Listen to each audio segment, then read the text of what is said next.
আমি এখানে ভিক্ষা করতে আসি নাই, আমি এখানে টাকা তুলতে আসছি। তোর মতো ফকিন্নি রাখবে এই ব্যাংকে টাকা? তুই জানোস এই ব্যাংকে টাকা রাখতে হলে মিনিমাম 1 কোটি টাকার মতো টাকা রাখতে হয়। নোংরা ময়লা ছেঁড়া জামা কাপড় পরে থাকা সেই ছেলে প্রিমিস এখন 500 কোটি টাকার মালিক। কলেজে যেই ছেলেটাকে সবাই গরিব ফকিন্নি বলে অপমান করত, সেই ছেলের আসল পরিচয় জানলে কি হবে কলেজের ছেলে মেয়েদের? চৌধুরী পরিবারের ছোট ছেলে প্রিমিস তাদের পরিবারের গরিবী পরীক্ষায় পাশ করে এখন তার অ্যাকাউন্টে 500 কোটি টাকা পায়। আর সেই টাকাগুলো জমা ছিল ঢাকা শহরের একটি নামি দামি ব্যাংকে, যেখানে শুধু বড় লোকেরাই টাকা জমা রাখতে পারত।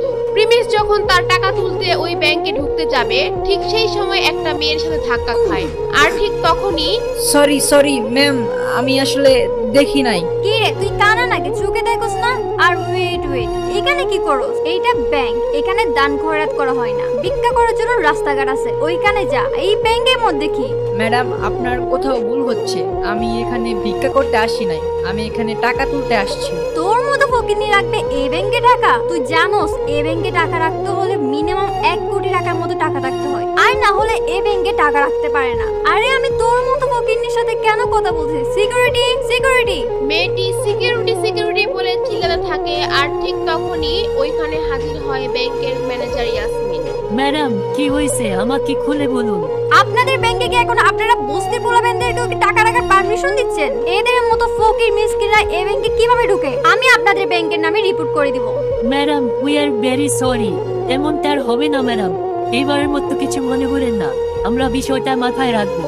ব্যাংকের ম্যানেজার কোনো কিছু না জিজ্ঞেস করেই মেয়েটিকে সরি বলে, কারণ মেয়েটি ছিল একটি প্রভাবশালী ব্যক্তির মেয়ে। এই ব্যাংকে তাদের অনেক লেনদেন হয়, তাই কিছু না জিজ্ঞেস করেই সে মেয়েটিকে সরি বলে এবং তাকে গাড়ি পর্যন্ত পৌঁছে দিতে যায়। আর এইদিকে প্রিমিস ঢুকে পড়ে ব্যাংকের মধ্যে। ব্যাংকে ঢুকে সে এদিক সেদিক ঘুরতে থাকে। সে আগে কখনো ব্যাংকে আসেনি, তাই সে কিছুই বুঝে উঠতে পারে না। আর এইদিকে ব্যাংকের ম্যানেজার ইয়াসমিন ব্যাংকে ঢুকে প্রিমিসকে খুঁজে থাকে তাকে বের করে দেওয়ার জন্য।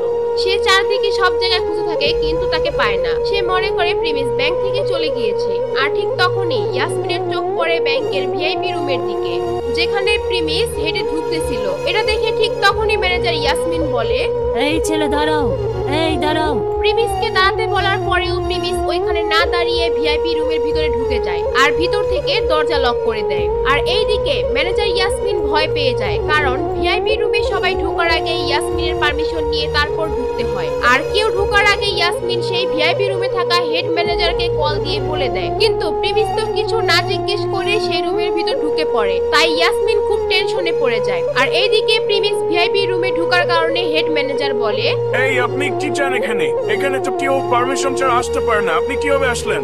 আমি